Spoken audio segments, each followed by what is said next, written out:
God is unlimited. అడిగి ఊహించే వాటికంటే అత్యధికమైన కార్యాలు చేయలేదు. కానీ పొందుకున్నవాడు ఎవడు? విశ్వాసం ఉన్నవాడు మాత్రమే. ఆయన పట్ల, ఆయన మార్గంలో నడిచి ఆయన ముందు సరిగా నిలిచేవాడు మాత్రమే. ఎవడ పడితే వాడు కాదు. Unlimited God can do unlimited things, but you say I don't have time to even pray. Sorry, నువ్వు కమాండ్ కొట్టిన దేవుడు ఓడవు. విశ్వాసం లేనిది ఏది జరగదు. Without faith nothing. If you have faith all things are possible. నమ్మితే నమ్మువానికి సమస్తము సాధ్యం. ఈరోజు మీ జీవితంలో తెలియజేస్తున్నాను, నీ జీవితంలో దేవుని ఎడల విశ్వాసం ఉండి నీవు నమ్మకంగా బ్రతకగలిగితే దేవుడు నీ జీవితంలో చేయగలిగిన కార్యాలు ఎంతో గొప్పలు, ఎంతో గొప్పలు. హద్దు లేదు, దాన్ని లిమిట్ లేదా.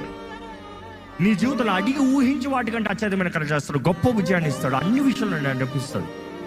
కానీ నీవు సమర్పించుకుని, నువ్వు లోబడి ఆయన